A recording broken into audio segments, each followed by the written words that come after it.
Hello. Welcome to my live, everybody.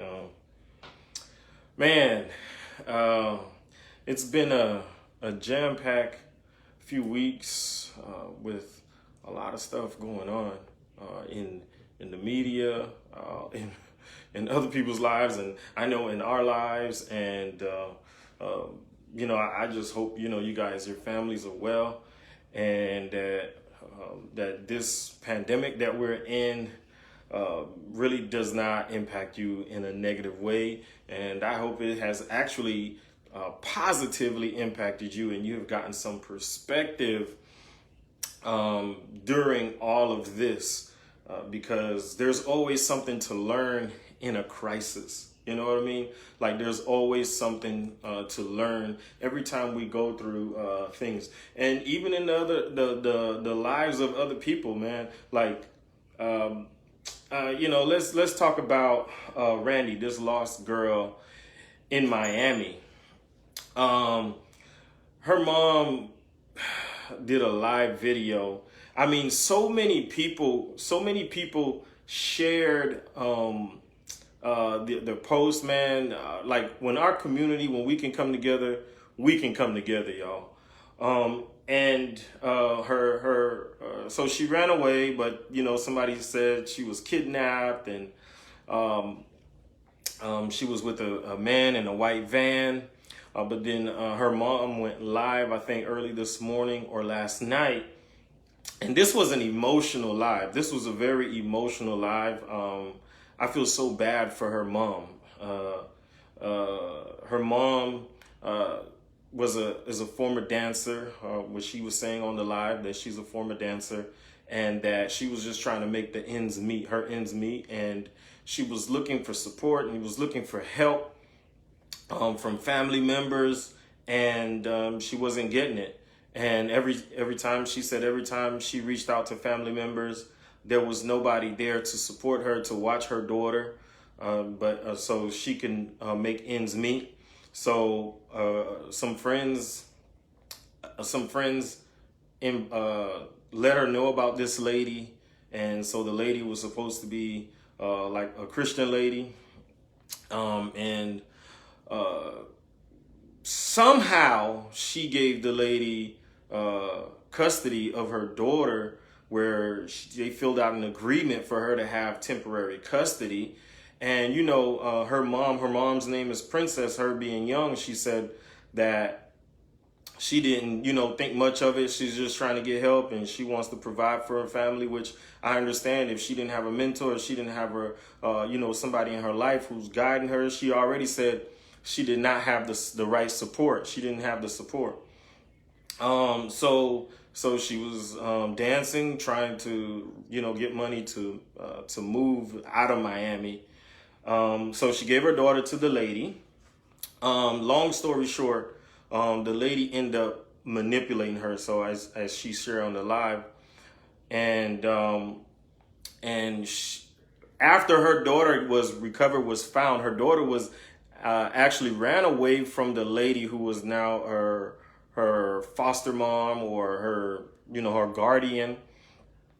This was not the first time that she ran away.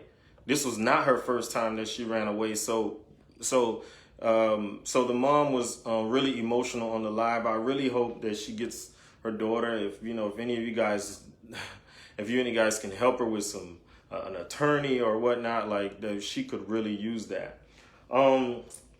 Another big thing that I saw this week that really touched me personally was Trinity. Trinity, the young lady who was beaten by her dad and her stepmom. They blast her on live. They even talked about her mom and how her mom didn't want her, or her mom didn't care for her, or her mom was this, her mom was that. I mean, how does a man, first of all, talk bad about the child's mother to the child, about the mother, beat your daughter, and you're on Facebook or Instagram live doing this? I was angry because like your dad, dude. Like you, the dad, bro. Like your dad, and for you to do that, and it was multiple videos. Now they had time to think. Her dad had time to think. This man had time to think. They had multiple videos they did accusing this child of touching her little sister.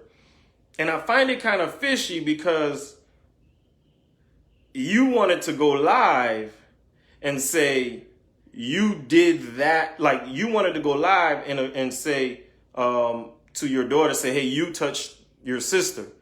So you wanted to, kind of interrogate her so she can act up and show the world, see, she is a problem. So I think there's more. I think there's more to this story than what's actually going on. So some people, in the comments on Instagram said that the dad is the one doing the touching, but now that's what was said. So I find it kind of weird that they did what they did, and I'm kind of shocked that I haven't heard that the father was arrested. I'm shocked that the mom hasn't been arrested, but would have been the other way around, with some other children. Yes, man, that was crazy. But here's the good news. I saw that Waka Flocka's mom, I forgot her name. She went in, she saved the girl. She took the girl from her family, the dad out of that. First of all, how did she get the girl? So she must have either ran away or they gave her up so they wouldn't get in trouble. Hey, Jason. Hey, Shayla. Hey, Nikki. How y'all doing? So obviously she was a troubled kid. Trinity was a troubled kid. She may have, done some things that wasn't right. Or she's probably been abused. This has probably been common because here's the thing with Trinity. She posts on her IG that she's okay, she's cool, she's fine. Like when you be traumatized, so this could be something that's normal for her, that she's just probably numbed out. And I'm also surprised that I have not seen her mother at least shared her, her thoughts about what's going on. So that's a tough situation to be in, and I just hope that she's safe. She's safe now. I just hope that this doesn't really traumatize her long term and have some really long damaging effect to her mental health. Lastly, I want to talk about John Gray. He's in the news again. And allegedly he stepped out on he was going to, or he may have cheated on his wife again, but I don't know. He said, here's what happened. I guess he was with this lady, and the lady recorded him on FaceTime as he was speaking. So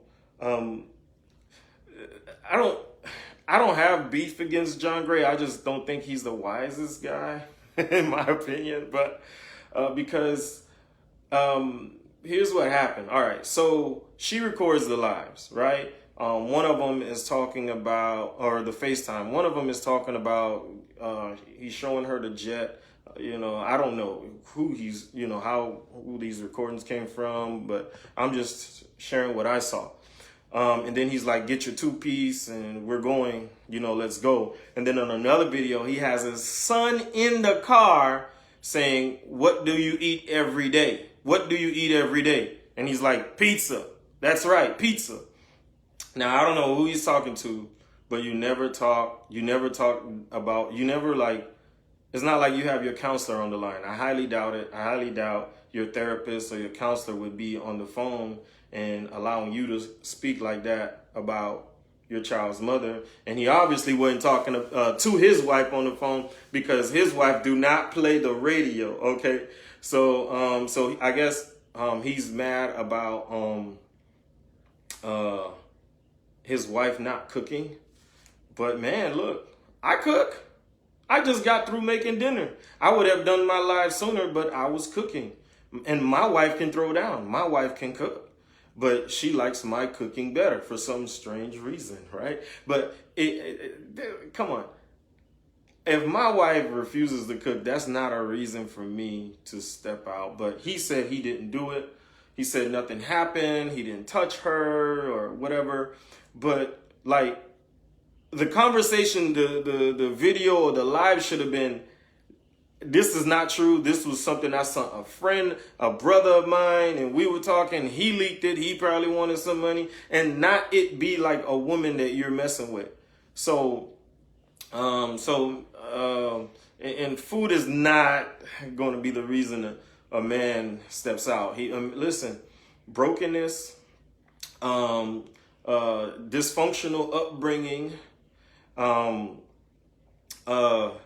identity confusion is a reason why men cheat. Okay, men have issues. Okay, we have problems. All right, those problems, mental health issues, or other things, trauma. Is usually the reason why a man would step out. There's no blame to the woman. Yes, the woman may have her fault. His wife may have her faults.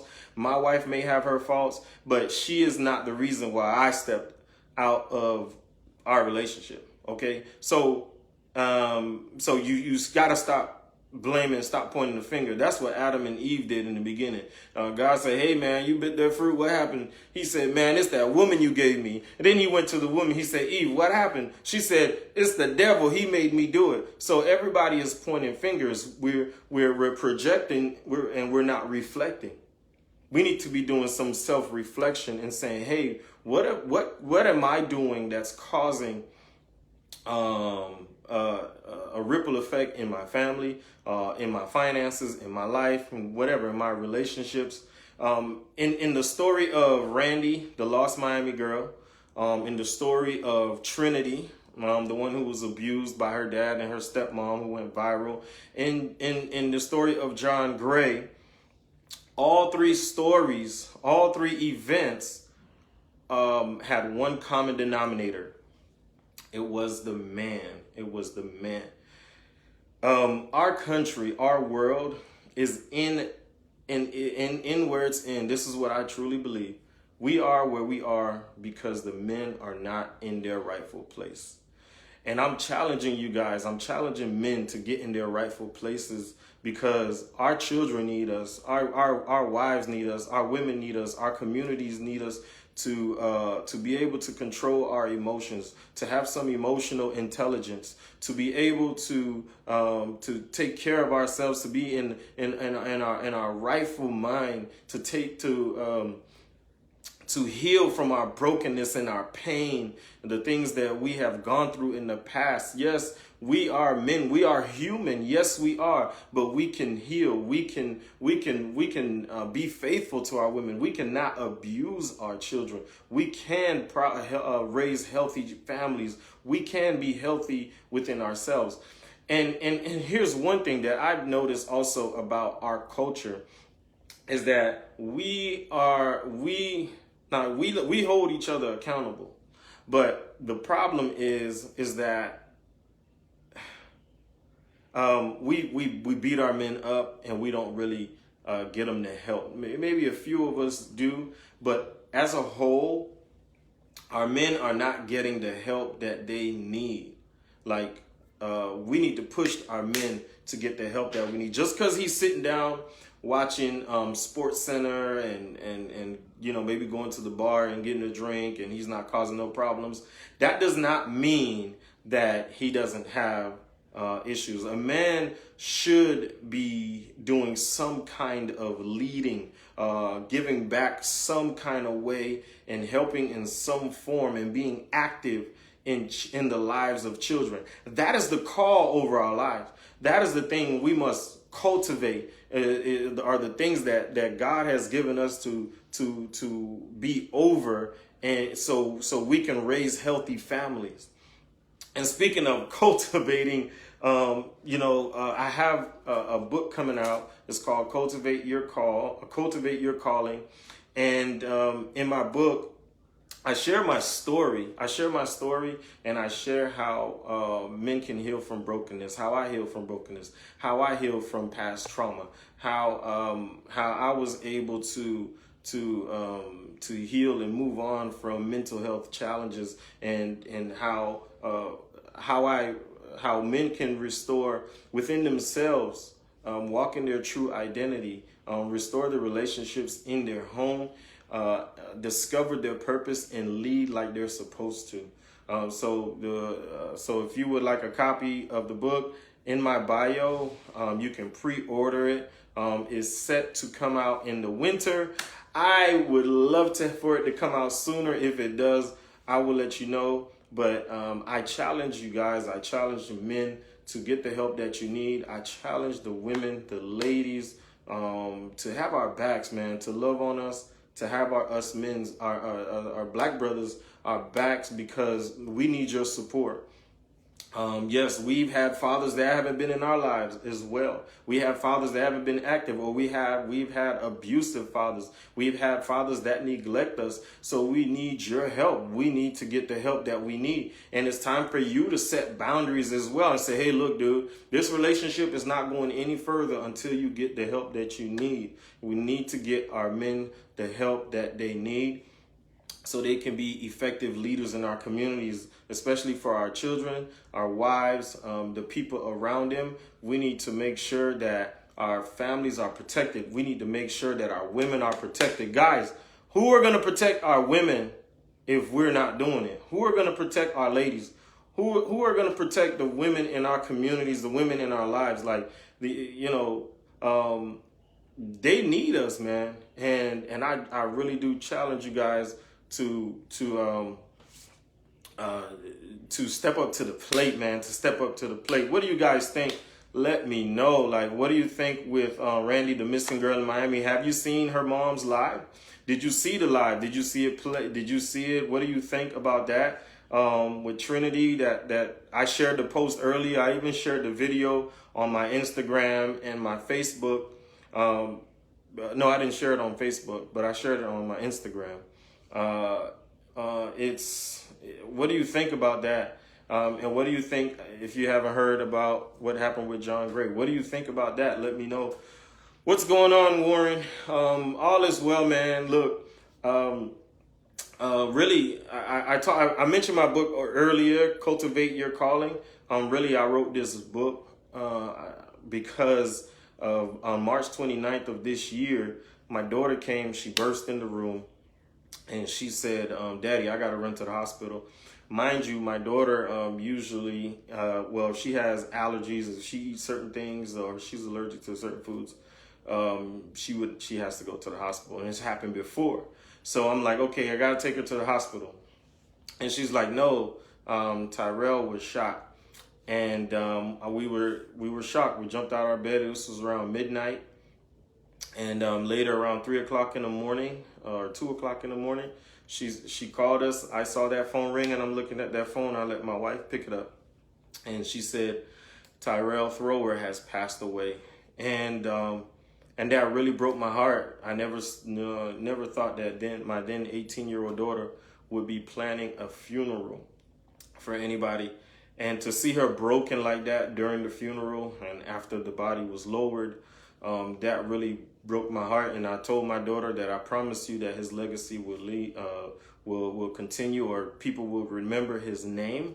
And so my book, Cultivate Your Calling, is dedicated to Tyrell Thrower. So you guys pre-order it. It's the link is in my bio. You can pre-order the book to show some love and support, and share. If it's not for you, share it with somebody. That's okay. Share it with somebody that might be able to use it. I believe that if the men who took Tyrell's life knew their purpose, could control their emotions, and were leaders, true leaders, and like were well grounded, they wouldn't have taken Tyrell's life. And so that's why I wrote the book, so men don't have to resort to what they did, robbing, shooting, and killing other brothers or anybody else, period, especially those in our communities. So we like to talk about black on black crime and when somebody's talking about police shooting our brothers, but you cannot compare police shooting and black on black crime. I expect thugs to do those things, but I don't expect the police to do that. Thugs are not sworn in to protect our people. The police were sworn in to protect people. So do not compare black on black crime and police shooting black men. That is an insult to us. That is an insult to me. That is an insult to my son. That is an insult to my wife, my family, and those of you who are watching who are African American as well. So thanks, Warren. He says, I got you, fam. Listen, thanks, man. It goes a long way. And I put everything that I really could put in that book.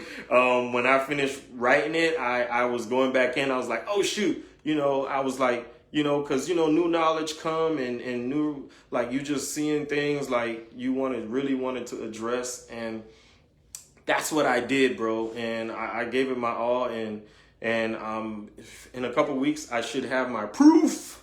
Man, I'm excited about it. I'm excited about it. And that's not it. So you guys tell me what you think about all these things that's been going on with these families, man. We got to take care of our families. We got to protect our loved ones. Brothers, our families depend on you. I depend on you to take care of your family and lead in your community like you're supposed to. Man, I thank you, man. Thank you guys for coming on, and I'll talk to you soon.